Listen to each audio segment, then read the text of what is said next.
Welcome to Drop Everything and Read Day with the Fulton County Library System. My name is Mrs. Miller from the Washington Park Branch Library, and I will be reading for you today a biography about Oprah Winfrey from the She Persisted series written by Renee Watson. I will share with you the two chapters from this book that inspired me the most.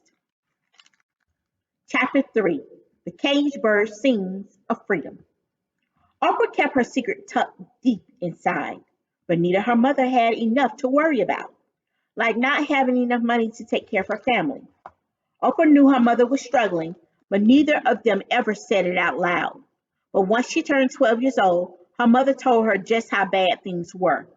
One winter, Bonita took Oprah into a private room away from Patricia and Jeffrey and said, "We won't be having Christmas this year." Bonita did not have enough money to buy gifts. This made Oprah sad and worried about what she would tell her friends.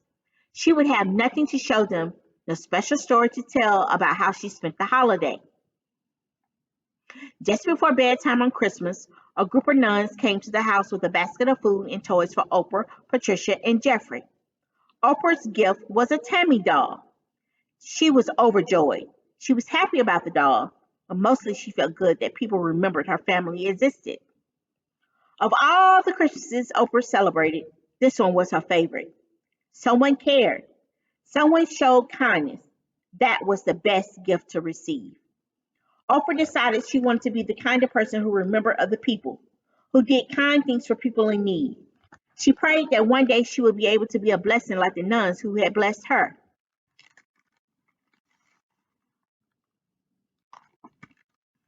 Until she was able to do more, she continued to give her words. At school, Oprah's love of reading was noticed by one of her teachers, who saw her reading in the cafeteria. He recommended her for Upward Bound, a program that taught important skills that Oprah would need for college. Her teacher had big hopes for her and recommended that she attend Nicollet High School, a mostly white school far across town in a wealthy part of the city. When Oprah started at Nicollet High, many people thought this opportunity was a dream come true. But it was hard for Oprah to be excited. When she arrived at the school, she realized how different she was from everyone else. Her brown skin was different, the texture of her hair was different, and her clothes were different. For the first time, she realized that not everyone lived like she did, that there were some families who had a little and some families who had a lot. Oprah knew her mother was not able to give her extra money, not even to get a milkshake after school and hanging out with friends. Even though Oprah was smart and had dreams of being on television and doing good in the world, sometimes she made bad choices. Oprah so desperately wanted to fit in with her classmates. She stole money out of her mother's purse. Once, she ran away from home. Oprah's mother was very disappointed in her. She loved Oprah, but she didn't think her home was the best place for her. So she asked Vernon to come get Oprah, her father, to keep her until she graduated from high school. When Oprah turned 14, she moved back to Tennessee for good this time. Moving back and forth was hard for Oprah. Friends weren't easy to keep, and her routines kept changing. Being back in Nashville meant she was under Vernon's strict rules and high expectations.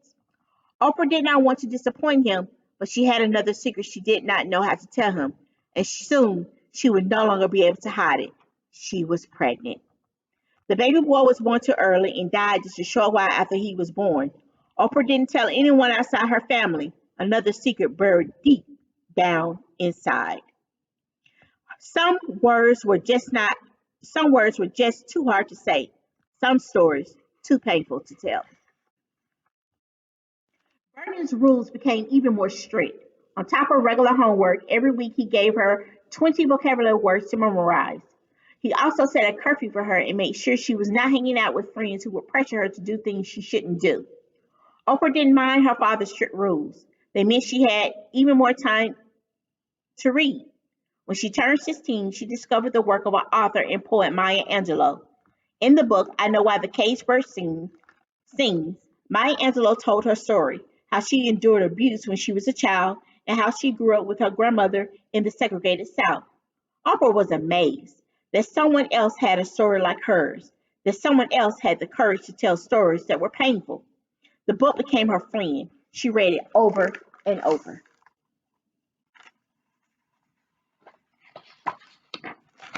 Oprah was inspired by Maya Angelou. If this woman could be so brave, so determined, if this woman could make something of her life and tell her story, maybe, just maybe, Oprah could too.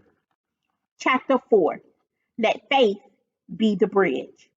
Sometimes faith is a seed. Sometimes faith is a bridge that connects you to your dreams. Oprah started to believe in herself. She focused on school and was a good student.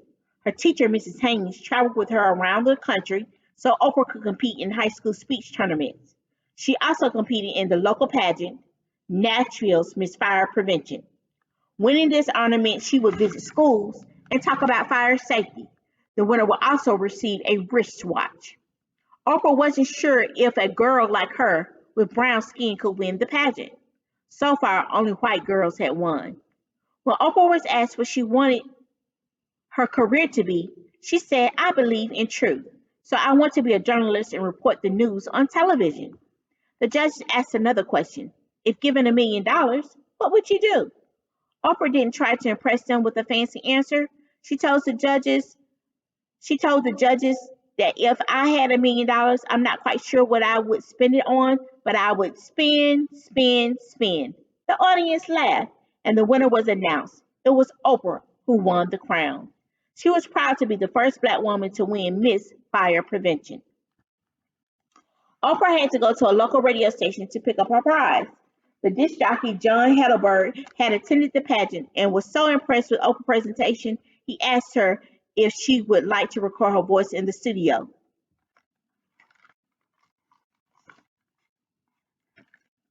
He liked the tone of Oprah's voice and thought she spoke with passion. John gave her a news story and Oprah read it perfectly on the first take. All those years of speaking at church and in competitions gave her the confidence she needed. It was like she was reporting the news her whole life. Because she persisted, Miss Oprah Winfrey went on to star in her own syndicated talk show entitled The Oprah Winfrey Show. For years and years, Oprah delighted audiences all over the world with her conscientious effort to share the news and publicly dedicate her life to community service. I hope you enjoyed this biography of Oprah Winfrey, She Persisted, written by Renee Watson. Thank you.